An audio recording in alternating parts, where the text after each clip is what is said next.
Masha, but now looking at EVOS' draft again, man, they have that Tigreal to overlay that Masha Thunderclap. So if he does use a Divine Judgment onto the Masha, then there's going to be layers and layers of CC threats. So it's more of that normal EVOS glory that we've come accustomed to throughout the playoffs. That was an MPL ID data though. Throughout the MPL ID Season 13 playoffs, the blue side has had a higher win rate with 13 first picks and an 52% win rate. So that's a lot of win rate for the blue side. But now again, Lapu Lapu in the hands of Luke.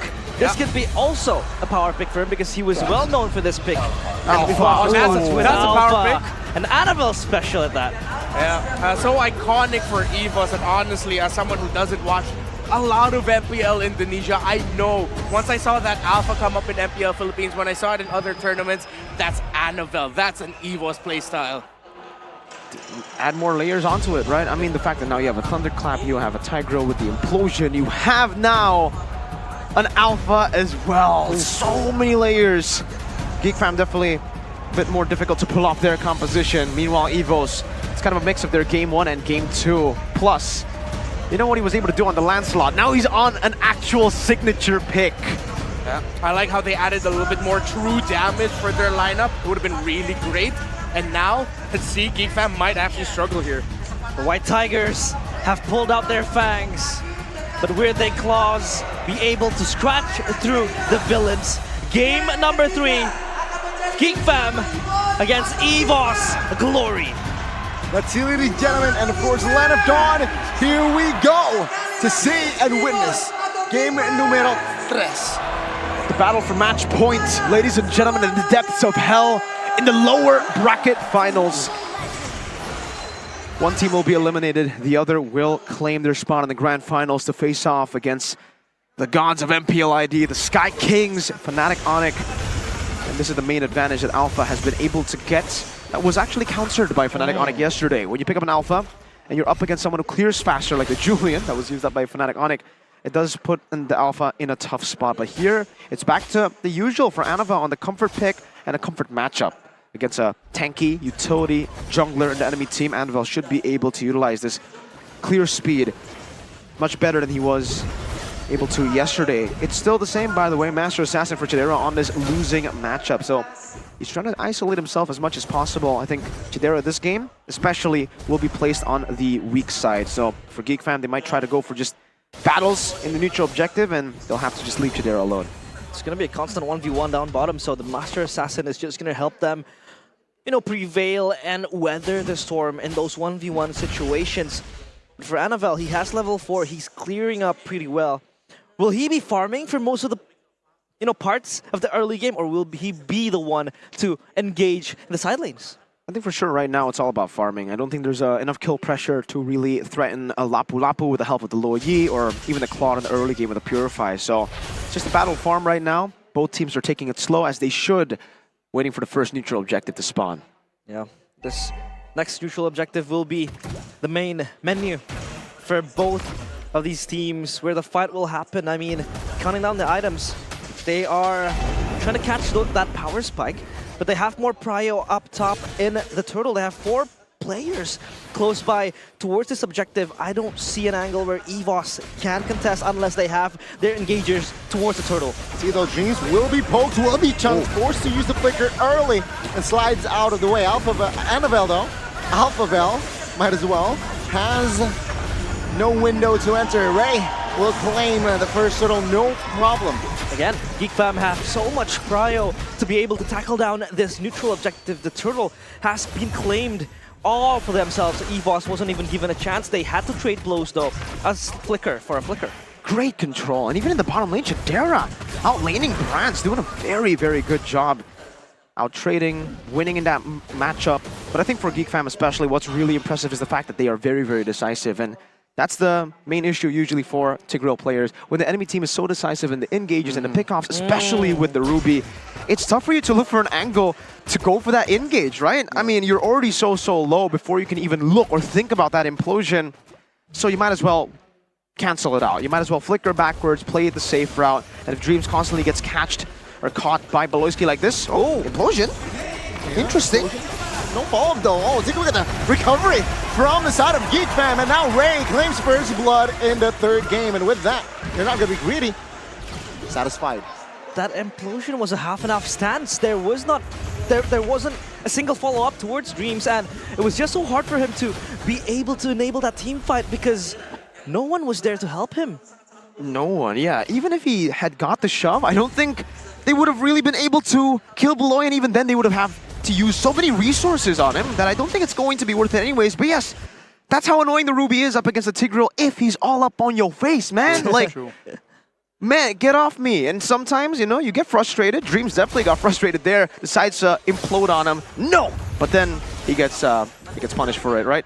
1-0 for Geek Fam. The kill also to Ray. It's actually, I would say usually you want to give it to the gold lane, but in that situation, it's great. You want to nullify this Alpha presence by controlling the neutral objectives, and what better way than to give the jungler that kill. More gold, more tankiness to be able to withstand that Anavel Alpha damage early. The zoning has been very good for Geek Fam, the way they control the spacing in terms of the backline and the front line, and they're able to zone out Dreams to activate his implosion. So they need a second option, they need a second plan, and that could come from Anavel with the Spear of Alpha, but he's just not finding the angles. He's playing from a flank angle, Luke jumping in. It's gonna be rinse and repeat, and Dreams though this time will connect to the implosion, but the damage will not come through. Dreams falls first, but Luke this time will also be the trade. Ray gets a retribution, but Beloyski, oh my goodness, a boy gets the triple kill. Bang, bang, bang! Claw looking for a trade, but the damage will not be enough to take a boy down. It was a nail biter. Felt like Fluffy was going to carry that fight, but he ran out of health, and he just got bursted down by Geek Fam. The same pattern all over again for Geek Fam. The fact that they were able to utilize this early game lead of the Lo Yi, that crazy burst damage of the dispersion and the rotation, and Loy constantly just being in the face of Dreams, forcing him to implode, flicker, do something, react to my play. That was brilliantly done, and Luke, he knows how to play the Masha, he knows how to go up against it. 2v1, Claw is there to assist. Diversion. Okay. Is there to just back away here. Diversion will not have any threats this time.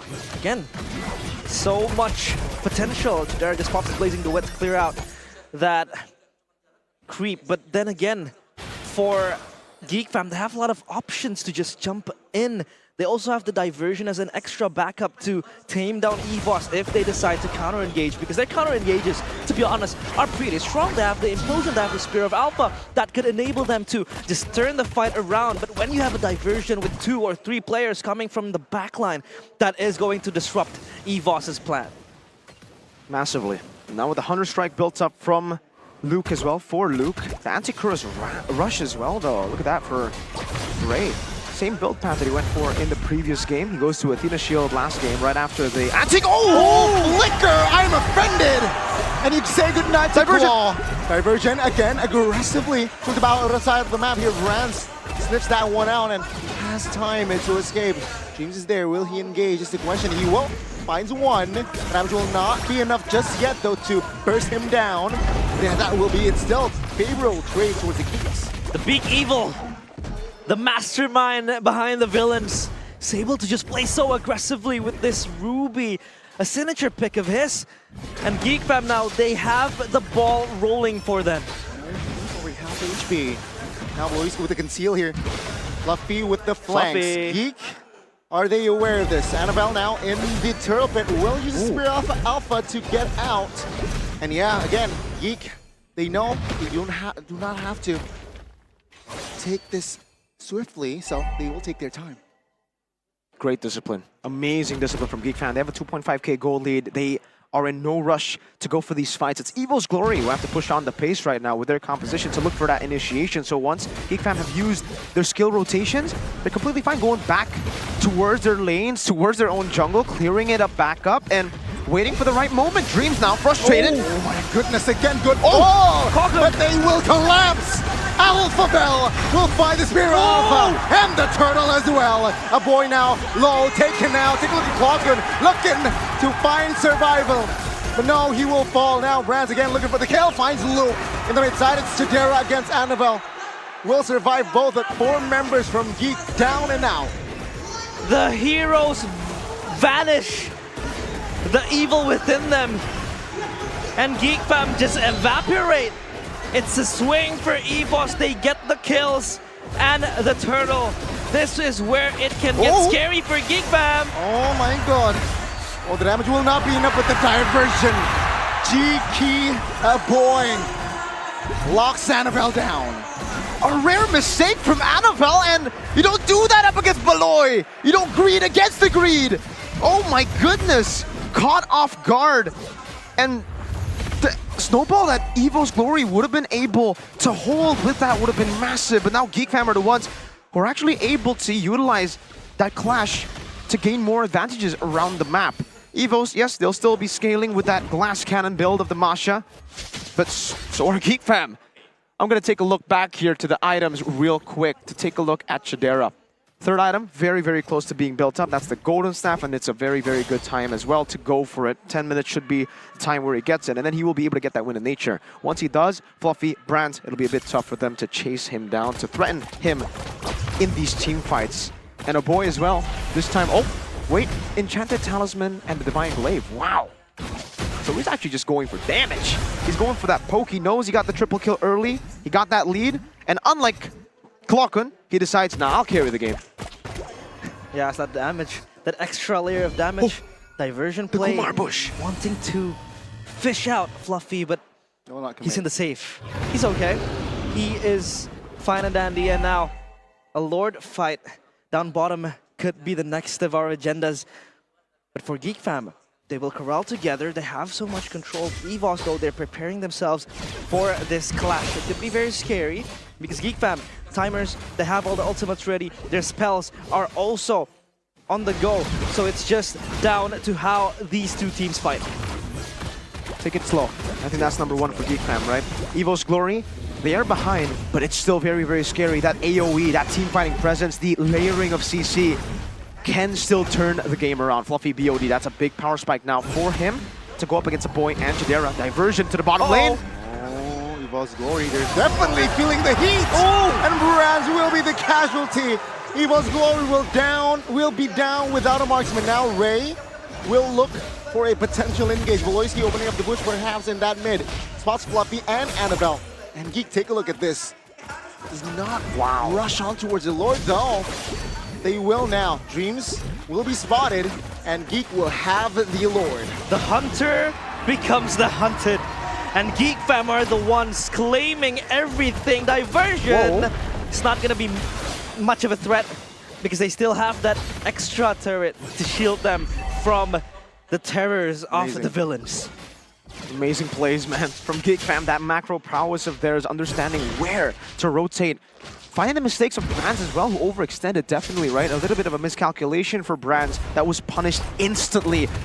These small little victories for Geek Fam, they are able to find these angles that are absolutely ridiculous.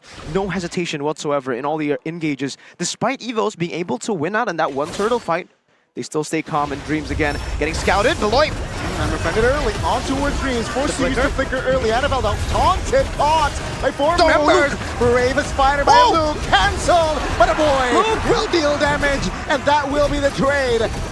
They got Luke in for Annabelle. Wow, Luke is just jumping forward. He's not scared enough to die.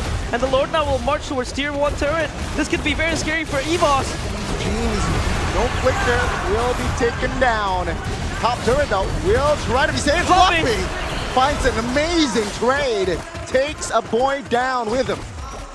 That's how annoying the Masha is, right? I mean, hey, that was a Geek Fam win. That shouldn't have been a kill traded in for EVOS at all. Fluffy taps one button, scratches, and a boy is gone. So still, you need to put in the respect, and I think for the most part, Geek Fam, their discipline has been phenomenal. Absolutely phenomenal. And we did also have this discussion behind the scenes. How do Geek Fam take down EVOS Glory? These pickoffs are number one. When you're up against a Tigreal, number one way to beat it, you got to pick it up. You got to try to be in the face of that Tigreal, force him to use the implosion either on that one member or get caught anyways, right? So Dreams, very, very hard time right now getting scouted in.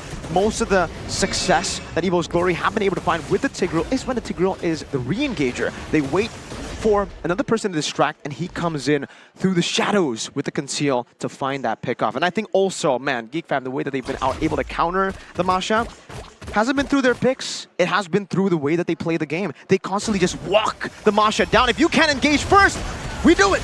See, Voloisky though, in a tough situation. Voloisky. Oh my goodness, good cancel, good delay. Fluffy will not find the kill. Annabelle on the backside, doing work as well. EVOS Glory, they know that they will not have enough resources and that they just go back away. Both teams playing ping pong, and it's just so hard for Dreams to find the engage. The spotters of Geek Fam, they're able to just scout him out, and he's not having a good time. Not once did we see, you know, a game-changing implosion yet from Dreams. And I think there's a very, very big difference here now. If we talk a little bit about the Masha, on the hands of Fluffy to the hands of Luke, because he's going for the second BOD without getting the Malefic Roar. Why Luke's Masha was so prevalent in these games, was so relevant even in the 14th minute of the game, is because he can one-shot, he can threaten the frontliners with the Malefic Roar. He's going BOD. He's only going to threaten the backline, and the thing is, Geek Fam have always been able to scout him. These frontliners have been taking the issue onto Fluffy. They've been standing in front of Fluffy, forcing those HP bars down. So if Geek Fam continue that way, of opening up the map, of staying in front of Fluffy, he's not going to be able to utilize the early 2 BODs that he'll be able to get here to go for the backliners. He's incredibly squishy. Remember, he has 3 HP bars, but these tanks, like Ruby and Fredjin, they can deplete that 3 HP bars quick. Oh my god. It's looking very bleak for the heroes as the villain run rampant in the land of dawn. But we do see them having that glimmer of hope. As always, they are EVOS. #7 to lower bracket finals. Surely this is easy, but Dreams! Again, that's info. No flicker for Dreams means no threat of that flicker implosion. Now EVOS Glory, they're desperate, looking for an angle, looking for that small window to perhaps find an effective angle. Now Annabelle, the positions towards the top side of the map though. Geek Fam still with 5 in that lower pit. Again, they're taking their time though. Voloisky flickers out of the way. Fluffy secures it. This might be the window that they need. Fluffy backs away. EVOS Glory, they reposition. Look, with the bravest fighter, but Retribution again finds the mark. EVOS Glory, they need to be satisfied with taking down 2. Light in the end of the tunnel for EVOS, but Geek are able to even it out, even win it out by getting the Lord in the hands of Retribution. It is so odd to see Dreams just flickering defensively because he was just zoned out in that fight. So that was a fight without the clutch implosion. And that was a fight that EVOS played really well, but Geek Fam played a bit better. Ray, this man has been doubted so many times, including by me, myself. Oh, what? Oh my lord, Claw. Be aware, my guy. Good night now, top side, vulnerable. EVOS Glory will let that go. Fluffy, Dreams, Brands, and Annabelle. Will they be able to defend this one? A boy Ray with the offense. Oh, Fluffy soaks in a lot of damage. A boy though, half HP. Dreams looking for a cover. Oh, Fluffy survives. EVOS stands with 4, and with that, Geek will take the top turret down. They hold their fortress down, but a second wave is coming towards that inner base turret. Will they be able to hold this? Seems like the mid will be. Yeah, they will sacrifice that mid turret as well, and that will be it, right? 5,000 gold lead, Geek Fam. No objectives on the board for now. So disciplined, Geek Fam. They're so happy with these picks, and they understand the calculation of their skill rotation so well, man. That diversion was beautiful, by the way. He used it towards the upper part of the map, outside of the map, so Claw couldn't see it. Yeah, he needs to be more aware of those situations for sure, but even then, it's so tough, it's so unexpected. Yeah. Claw was definitely expecting, all right, they're somewhere in the bottom lane, they want to clear these waves, but yeah, once you see an enemy team with a low E disappear from the map, run. That's what you need to do, run. Don't stay in front, especially when you're a Vexana. And let's take a look at the items once again. Luke with just a Hunter Strike, full defensive items. And a boy, that Winter Truncheon, the way that he was able to bait the Thunderclap in, Winter in, and there you go, another attempt. Again,